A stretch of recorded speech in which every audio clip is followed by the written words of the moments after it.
Assalamualaikum warahmatullahi wabarakatuh. Eee, kita hari ini akan coba memahami satu persoalan yang paling krusial ya, dalam memahami hukum perbankan syariah. Karena bagaimanapun juga kita sudah terlalu lama, harus utamakan pikiran kita, melalui berbagai kesempatan dan juga instrumen, sehingga persepsi bahwa bunga bank itu haram karena bunga bank itu sama dengan riba, itu sudah terlalu sering didengar dan juga diajarkan di berbagai kesempatan, bahkan sampai ke majelis-majelis pengajian-pengajian yang seringkali bahkan disampaikan oleh orang-orang yang mungkin belum belum memahami atau belum belajar secara komprehensif. Jadi video ini saya buat untuk mata kuliah, jadi sifatnya akademik. Perbedaan pendapat mohon dipahami dengan baik kalau ini adalah untuk bahan diskusi. Baiklah, saya akan coba memulai dengan pemikiran ini dengan membagikan screen ya.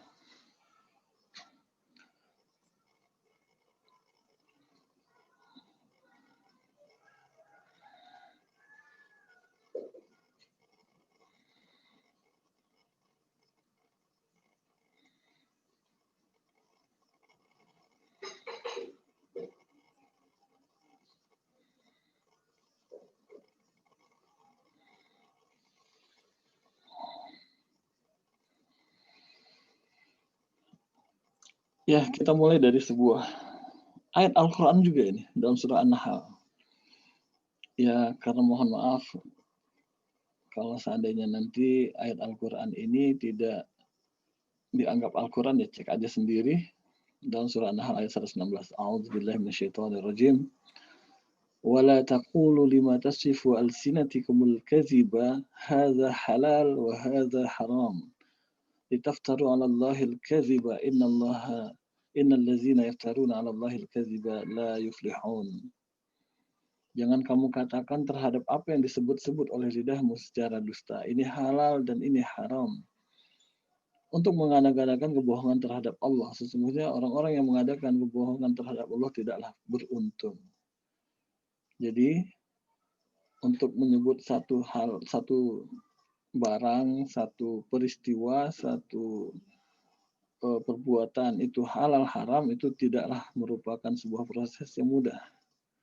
Bahkan Syekh Asy-Syanqiti rahimahullah, salafus saleh itu sangat berhati-hati ketika mengucapkan ini halal, ini haram, karena takutnya mereka akan kandungan ayat ini. Al-Qurtubi mengatakan, Imam Abu Muhammad Ad-Darimi dalam musnadnya berkata, telah berkata kepada kami Harun dari Hafas dari A'mas, aku tidak pernah mendengar Ibrahim berkata ini halal, ini haram. Tetapi mereka berkata, mereka membencinya, mereka menyatakan sunnahnya. Artinya, para pendengar sekalian, ayat ini menjelaskan bahwasanya kita harus hati-hati, dan sekali lagi hati-hati, jangan sembarangan mengatakan halal, jangan sembarangan mengatakan haram, apalagi tidak punya ilmu tentang itu. Oleh karena itu, untuk mengetahui apakah bunga bank itu haram, dan haramnya itu karena riba, sekali lagi di awal saya tegaskan, riba haram. Hukumnya qat'i, karena berdasarkan dalil yang qat'i subutnya, qat'i wurudnya, dan juga qat'i dalalahnya. Jadi sekali lagi tolong dicatat, dicamkan, saya tidak pernah mengatakan riba halal. Cuman persoalannya, apakah bunga bank itu haram? Tentu harus ada jalur untuk memahaminya. Sebagian dan kebanyakan para ulama menggunakan metode kias. Jadi karena riba haram, bunga bank itu apakah sama dengan riba? Kalau sama berarti haram. Kalau tidak sama, jangan ragu untuk mengatakan tidak haram. Untuk memahami hal ini, saya ingin mengajak kita semua untuk belajar sedikit tentang teori dasar dalam ekonomi. Ada teori dasar di dalam ekonomi, yaitu fungsi permintaan dan fungsi penawaran. Fungsi permintaan itu yaitu fungsi yang muncul dari keinginan untuk memiliki, membeli, menikmati, mengkonsumsi barang atau jasa. Dan ini sifatnya adalah sangat natural. Artinya apa? Artinya semua orang punya keinginan. Manusia itu berbeda dengan malaikat. Jadi setiap keinginan atau setiap kebutuhan itu disebut dengan permintaan, teori permintaan. Dan permintaan ini diawali dengan keinginan yang dilanjutkan atau yang harus bersamaan dengan itu ada kemampuan orang untuk membayar atau membeli barang atau jasa tersebut. Nah, jadi di dalam permintaan itu ada 3 hal yang paling penting. Pertama, ada kuantitas, berapa jumlah barang yang diminta. Kemudian keinginan yang disertai kemampuan membayar, itu yang disebut dengan QD, itu adalah fungsinya, fungsi permintaan. Dan itu dinyatakan dalam satuan waktu. Makanya kita, contoh sederhananya kita sering dengar, misalnya masalah sembako, kita aman 3 bulan ke depan. Biasanya kalau BBM itu diukurnya sekian hari, 14 hari, 30 hari. Nah, itu fungsinya dikaitkan dengan keinginan terhadap jumlah kuantitas. Jadi ketika ada keinginan untuk membeli atau memiliki barang atau jasa, terkait dengan berapa jumlah barang atau jasa yang tersedia dalam kurun waktu tertentu. Sebaliknya ada fungsi penawaran atau fungsi supply. Nah, di sini fungsi supply itu adalah kuantitas barang dan jasa yang tersedia dan ditawarkan kepada konsumen pada tingkat harga selama periode waktu tertentu. Nah, untuk fungsi permintaan itu selalu dilambangkan dengan minusnya pada konstanta B. Kalau di penawaran atau supply fungsinya nilai B adalah nilai yang positif. Apa itu B? B dan A itu adalah 2 fungsi yang mewakili antara jumlah barang yang persediaan dan fungsi permintaan atau fungsi penawaran. Sederhananya supaya lebih bisa dipahami, ini ada sedikit contoh misalnya ketika barang dan ini nanti kita akan coba lihat di fungsi penawaran dan permintaan ini juga berlaku pada uang gitu. Baik, untuk memahami ini memang bukan waktu yang singkat, tapi ya tolong dipelajari bagi orang yang ingin memutuskan hukum bunga bank. Kenapa? Karena kita harus awali dari fungsi uang. Uang itu ya pada dasarnya sebagai alat tukar, karena memang syariah sendiri mengajarkan kita harus mengangkat masyakoh gitu. Jadi setiap kesulitan yang kita alami, baik dalam muamalah maupun dalam ibadah, itu tidak boleh. Dalam ibadah ada rukhsah dan lain sebagainya. Jadi karena Allah mengatakan ma yuridullahu min haraj. Jadi tidak boleh kita mengalami kesulitan dalam beragama ini. Karena agama itu bukan untuk membuat kesulitan. Maka ketika terjadi kesulitan dalam pertukaran, dalam bermuamalah, muncullah fungsi uang sebagai alat tukar. Karena akan sangat zolim ketika kita menukarkan 2 barang yang tidak sebanding gitu. Ketika kita punya misalnya punya barang yang lebih berharga, misalnya kita punya ketika itu taruhlah misalnya pakaian besi ditukar dengan gandum, itu kan tidak sebanding kalau misalnya nilainya tidak seimbang. Kemudian sebagai alat tukar yang memudahkan, uang juga berkembang menjadi alat ukur nilai. Jadi kalau kita mau tahu satu karung gandum itu harganya berapa, ya tidak mungkin dihitung berapa jumlah gandumnya. Jadi nggak mungkin diukur, berarti gandum 300 juta biji, itu kan nggak mungkin. Makanya dipakailah uang sebagai alat ukur nilainya. Kemudian juga uang sebagai penimbun kekayaan. Ini jangan disalahpahami ini sebagai orang-orang yang pelit, tidak. ini sebagai aset ya. Bagaimanapun juga Islam adalah agama yang melindungi hak dan kekayaan seseorang.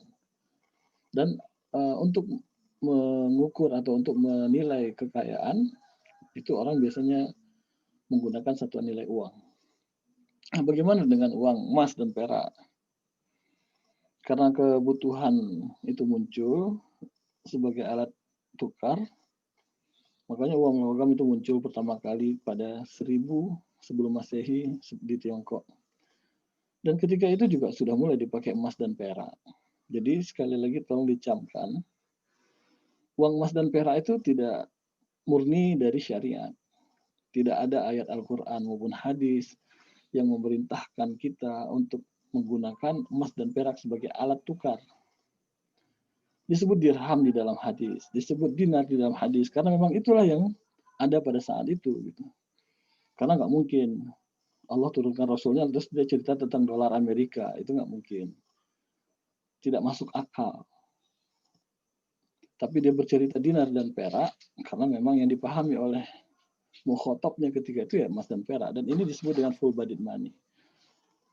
Artinya nilai emas dan perak itu sama dengan nilai yang terkandung atau nilai yang tercantum pada mata uang tersebut. Jadi 1 dinar itu sama dengan berapa, 1 dirham sama dengan berapa. Dan semua orang berhak. Dia mau bikin uang berapa, tapi yang jelas 1 dinar itu ukuran emasnya ada, 1 dirham itu ukuran peraknya ada.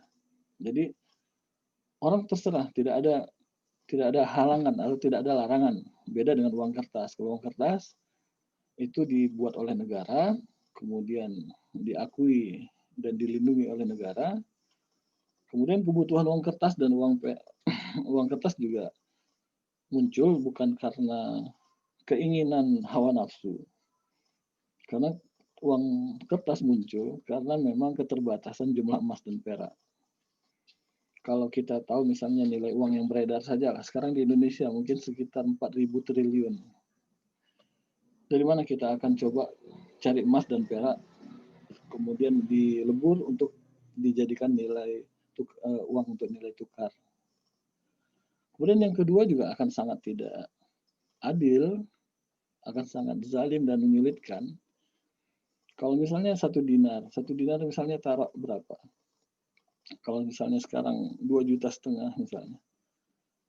Nggak mungkin kita mau membeli, atau 1 dirham lah, 1 dirham yang kecil gitu, perak, misalnya 500.000. Nggak mungkin, gimana mau beli 1 piring lontong gitu dengan 1 dirham. Nggak mungkin kita beli atau dititip uangnya di situ sampai akan tembus nanti 500 piring misalnya. Nggak mungkin. Jadi kesulitan dalam sistem pertukaran inilah yang kemudian memunculkan uang kertas.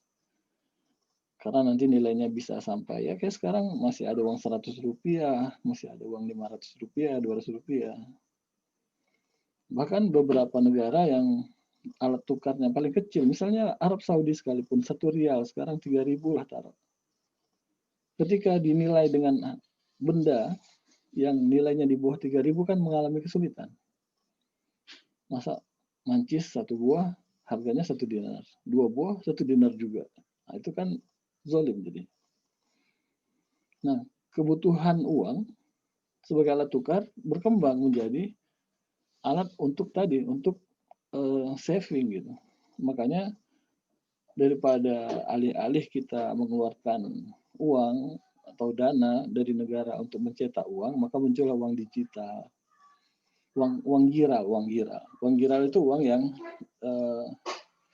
menggunakan kertas berharga yang disebut dengan cek atau biliet. Jadi kalau 1 miliar ya cukup 1 lembar 1 miliar gitu. Kalau untuk mencetak uang 1 miliar itu kan butuh biaya besar. Tapi uang gira itu tidak butuh biaya untuk mencetaknya. Hanya cukup bank mengeluarkan surat berharga yang bernama cek atau biliet. Kemudian muncul lagi sebagai alat investasi. Alat investasi, makanya sekarang kita kenal ada digital, uang digital dan juga sebagai alat tukar yang memudahkan. Ada yang uang digital itu kita kenal ada yang seperti kartu pembayaran atau Kita kenal juga dengan kartu-kartu payment seperti apa ya? Seperti kita masuk tol dan lain sebagainya, daripada menyulitkan pembayaran ya udah diisi dengan dan dilindungi dengan beberapa kode dalam data-data yang magnetik tersimpan dalam sistem. Dan sekarang bahkan tidak lagi dengan sistem magnetik, dengan kecanggihan teknologi semuanya sudah bisa terlindungi. Artinya orang sudah percaya bahwa uang digital itu bisa digunakan untuk transaksi. Oke. Nah, sekarang nilai uang. Karena nanti akan bertanya, dalam Islam itu uang sama tidak dengan barang? Ada dua teori yang berkembang ya dalam ilmu ekonomi tentang nilai uang. Ada teori uang statis. Karena seringkali yang menjadi persoalan dinar dirham ini harus dianggap sebagai alat tukar yang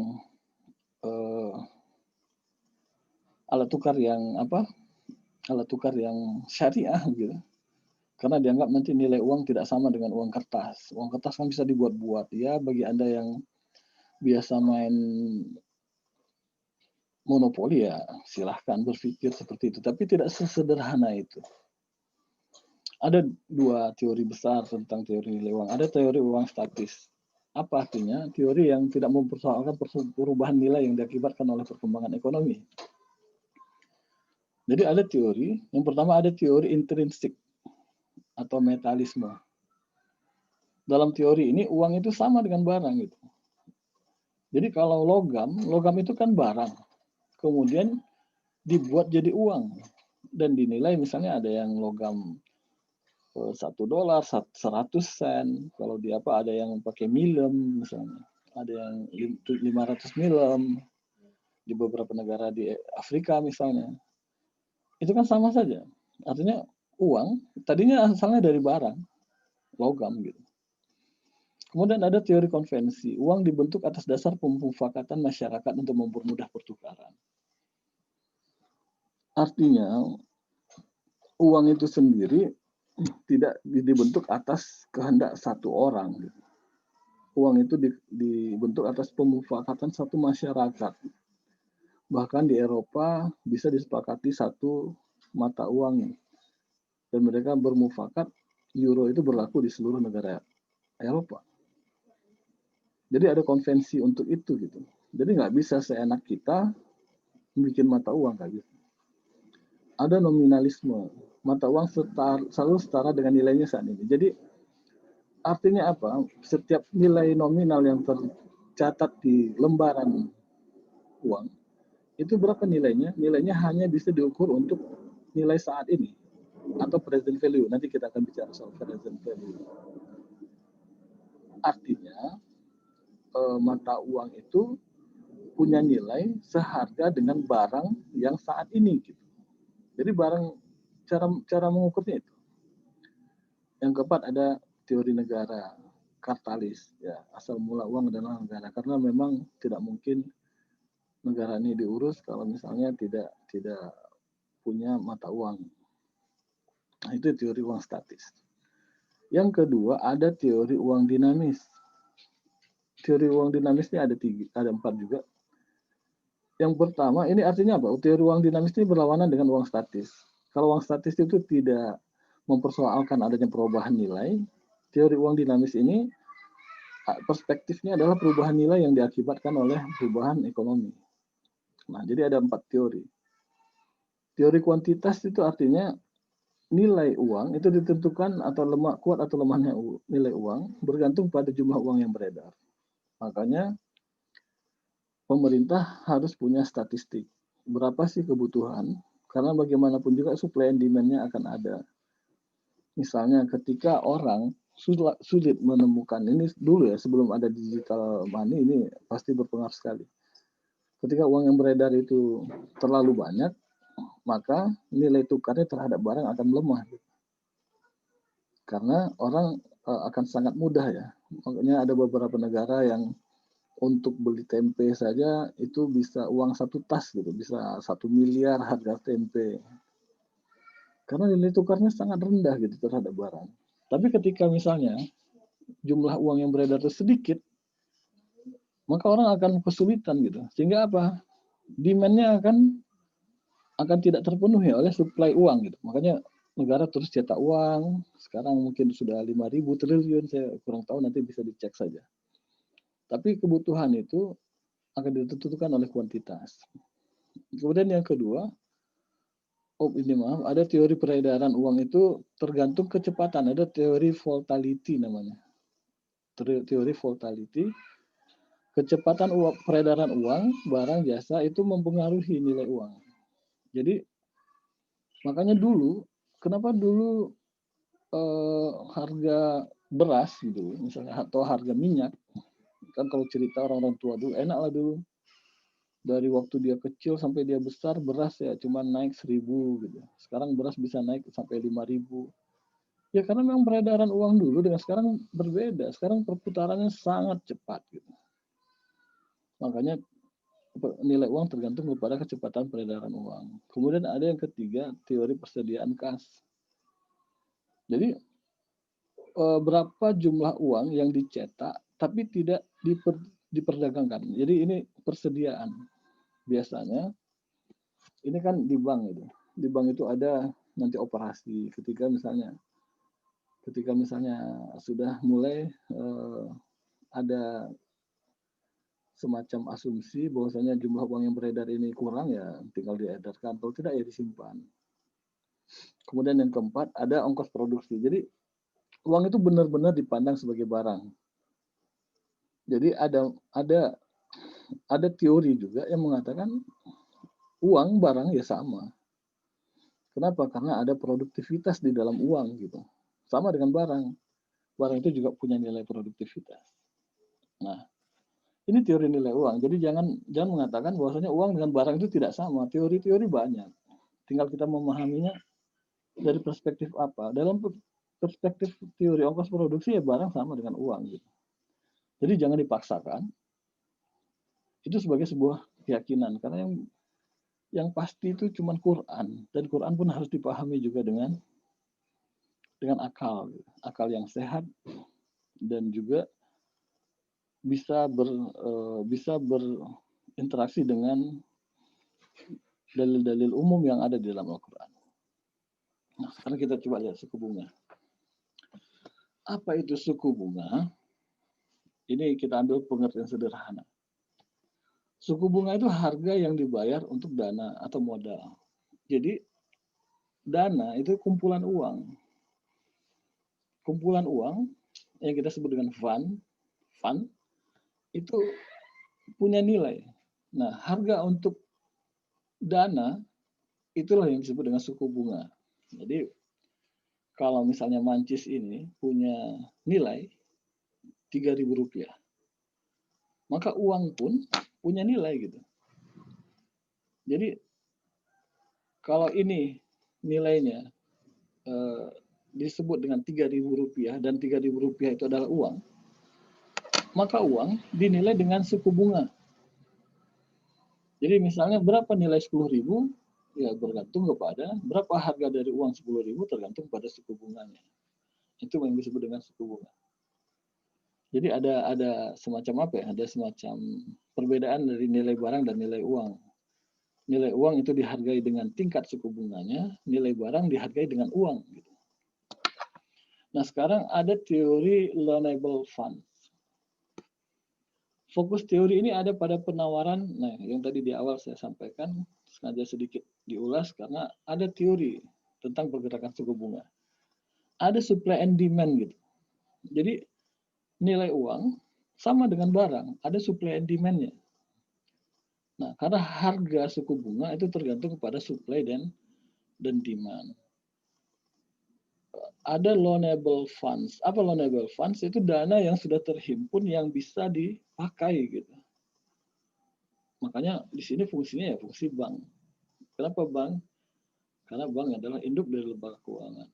Jadi dana yang sudah dihimpun oleh bank kemudian dapat disalurkan ke dalam pembiayaan disebut dengan loanable funds. Jadi loan bisa able dapat, loan dipinjam, funds dana yang dapat dipinjamkan. Ketika fungsi S supply dan fungsi D demand, fungsi demand itu kenapa menurun ya, nanti kita jelaskan, dan fungsi S kenapa naik. Pada titik temu fungsi S dan D itu ada suku bunga keseimbangan pada eksis suku bunga. Jadi misalnya begini,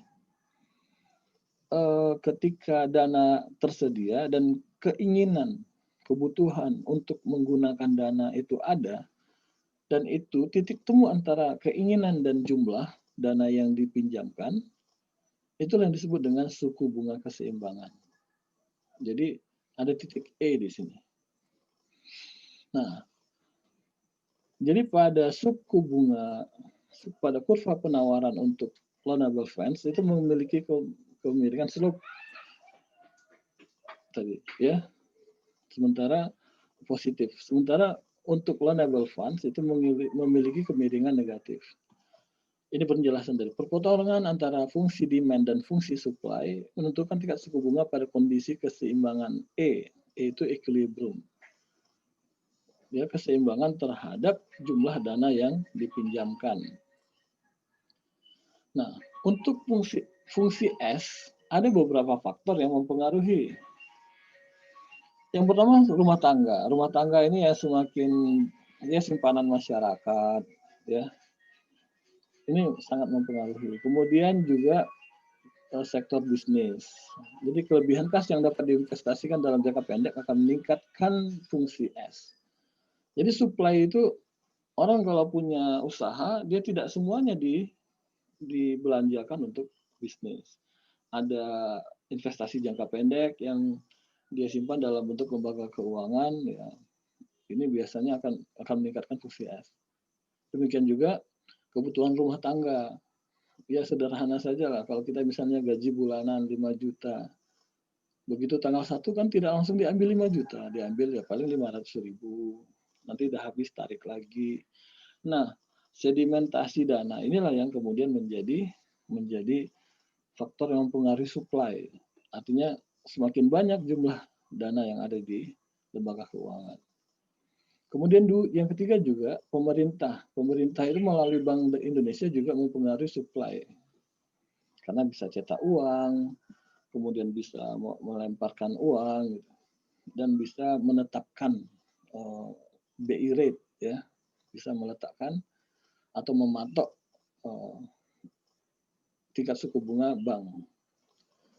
Kemudian yang keempat juga investor asing. Semakin banyak dana, makanya kita pahami kenapa pemerintah mencari sebanyak-banyaknya investor untuk menarik dana dari luar negeri, yang supaya suplai dana yang ada di Indonesia itu banyak. Jadi kalau suplainya banyak, ya ibaratnya kalau dibandingkan dengan barang, ya supaya aman ya kita harus impor minyak, kita harus impor gula gitu. Jadi impor juga tidak jelek gitu, sepanjang masih seimbang dengan kebutuhan yang real. Nah, itu yang mempengaruhi supply. Yang mempengaruhi demand, yang pertama itu konsumsi rumah tangga. Jadi konsumsi rumah tangga meningkat, maka tingkat fungsi demand juga akan meningkat. Kemudian yang kedua, situasi ekonomi. Sekarang ini situasi ekonomi sangat down, ya. Sehingga apa? Sehingga orang tidak berpikir untuk investasi, orang tidak berpikir untuk kebutuhan modal, sehingga fungsi demand-nya itu meningkat. Gitu. Sehingga fungsi demand-nya meningkat. Nah, kemudian yang mempengaruhi demand juga apa? Anggaran belanja pemerintah, baik APBN maupun APBD. Apalagi kita tahu ekonomi kita bangsa Indonesia ini masih sangat bergantung kepada belanja pemerintah. Gitu. Belanja pemerintah langsung pegawai, kalau misalnya gaji pegawai aja macet, itu ekonomi pasti macet. Belum lagi proyek infrastruktur, program-program lainnya. Kemudian yang terakhir juga investor asing yang membutuhkan dana dari suatu negara itu bisa meningkatkan fungsi demand. Nah, Ini hukumnya. Dalam loanable funds, ketika penawarannya bertambah, kurva S supply akan bergeser ke kanan, ya, dari dalam kurva tadi. Dan ketika loanable funds itu berkurang, maka kurva supply-nya juga akan bergeser ke kiri. Nah, untuk sebaliknya, ketika permintaan dari loanable funds itu bertambah, kurva D akan bergeser ke kanan gitu.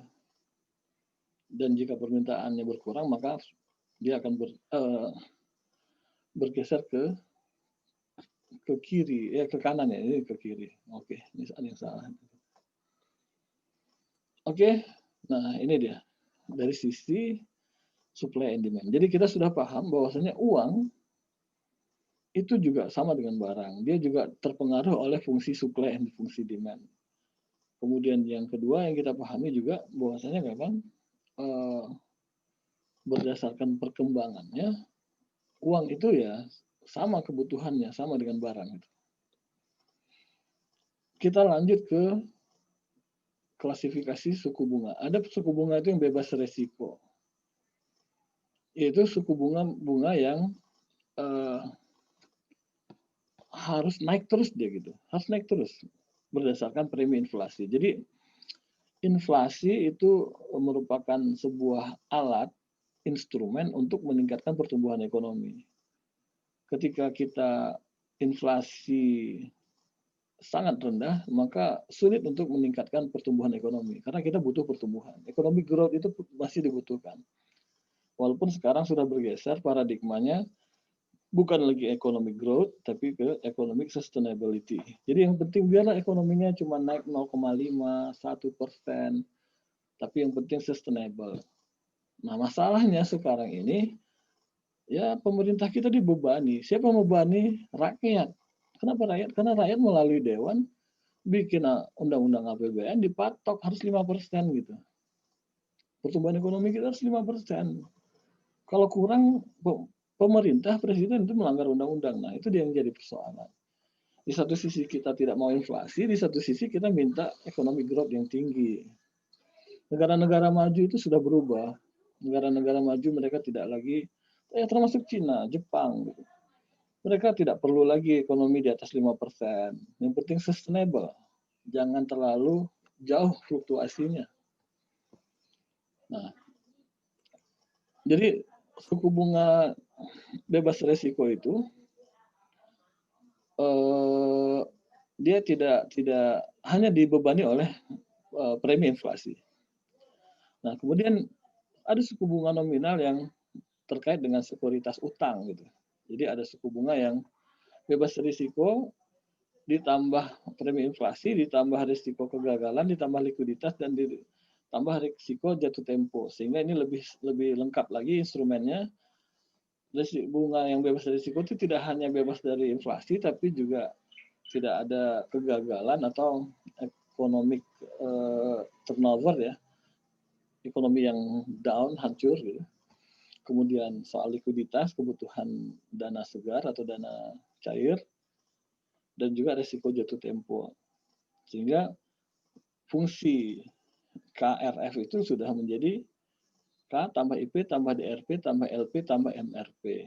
Jadi fungsi suku bunga bebas risiko ditambah premi inflasi ditambah risiko kegagalan ditambah likuiditas dan ditambah dengan risiko jatuh tempo.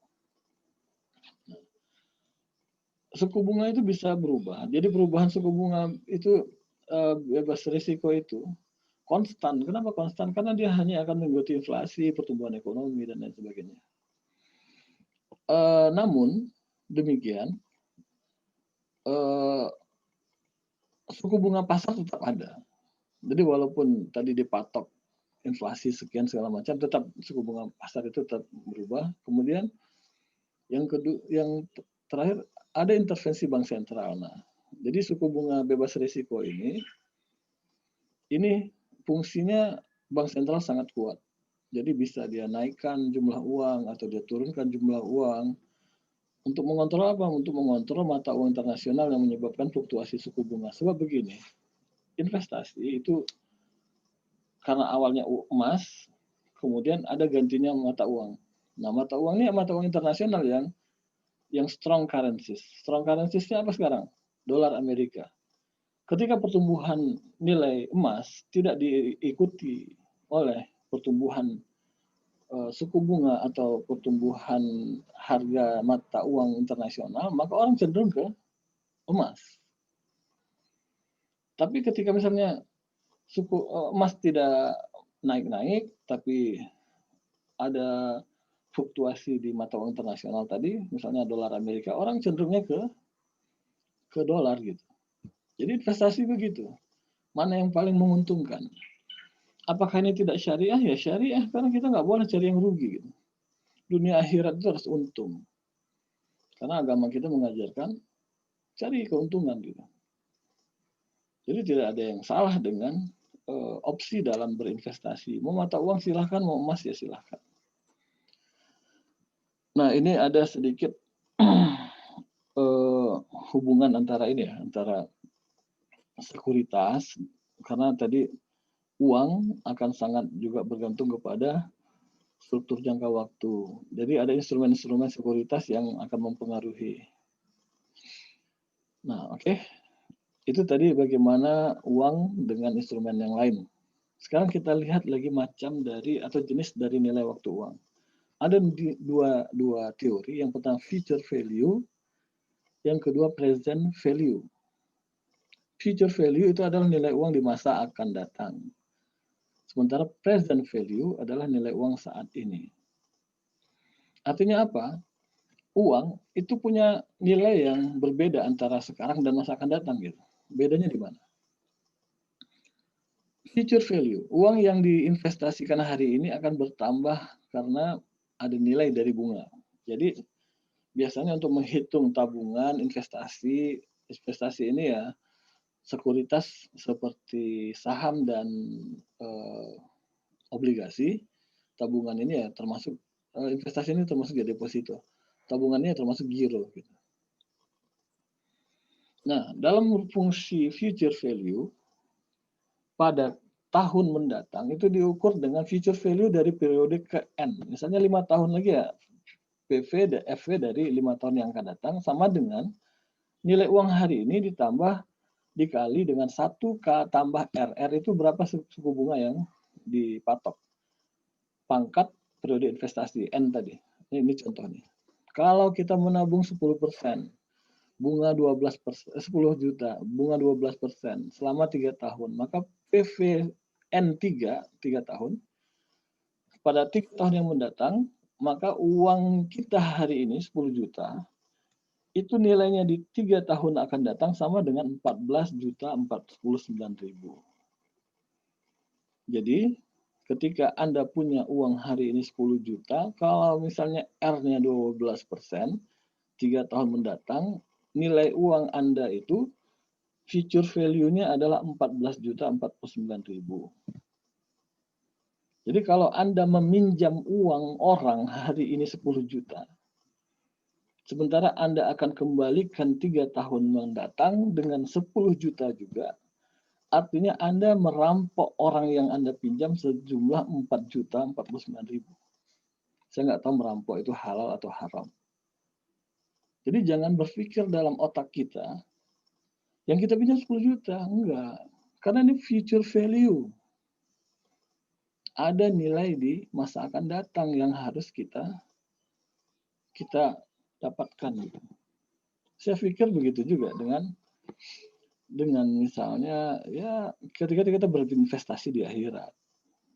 Nabung 1.000 nanti tumbuh jadi 7.000 pada satu cabang 100 700.000 itu future value.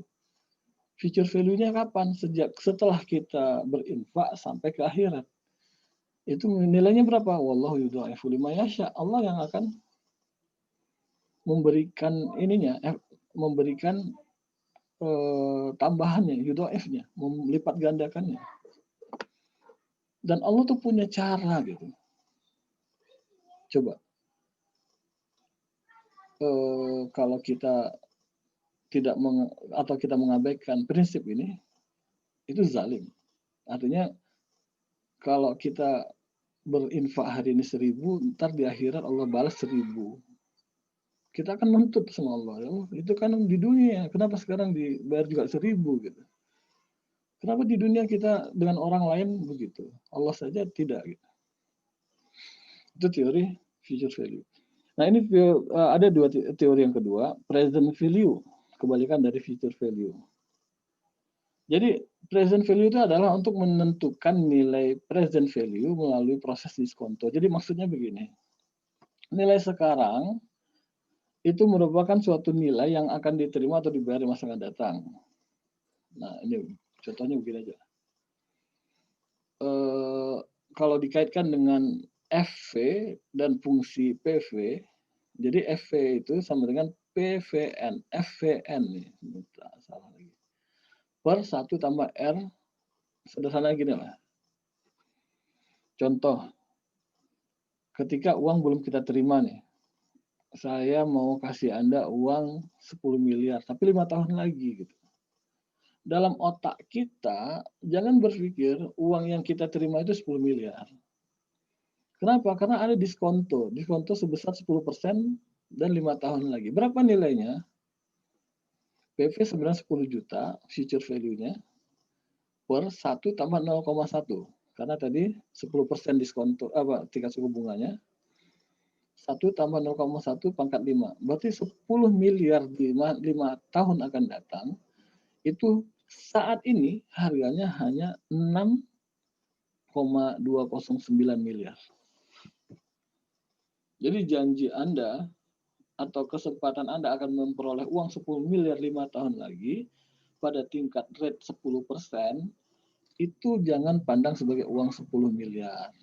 Pandanglah dia, nilailah dia dengan 6,2 miliar. Nah, ini kebalikan dari yang tadi. Kalau yang tadi, uang hari ini yang Anda terima, nilainya di masa yang akan datang berapa? Itu future value. Kalau present value, uang yang akan Anda terima di masa akan datang, nilainya hari ini berapa? Itu dia. Nah, jadi ternyata ada perbedaan. Nah, kemudian ada pemajmukan. Jadi proses penentuan nilai masa depan itu dari arus kas. Maksudnya ini di masa depan itu kalau kita nilai berapa gitu. Jadi ada pemajmukan itu seperti ini. Jadi ketika dia pada rate 1%, 2%, 3%, 4%, 5%, di masa 2 tahun, 4 tahun, 6 tahun, 8 tahun, 10 tahun ke depan, dia akan punya nilai yang berbeda-beda. Nah, ini dia maksudnya. Jadi, kesimpulannya, PV, present value itu adalah pendiskontoan dari nilai masa depan, kebalikan dari pemajmukannya. Nah, ini dia. Jadi, kalau di dalam future value itu ada pemajmukan seperti ini, kalau di dalam present value ada pemajmukan pendiskontoan seperti ini. Oke? Jadi setidaknya begini, setidaknya ketika kita ingin memahami berapa nilai uang, bagaimana fungsi uang, kalau sudah paham, baru kita bisa cerita soal riba. Untuk part 1, saya cukupkan dulu, kita sambung di part 2.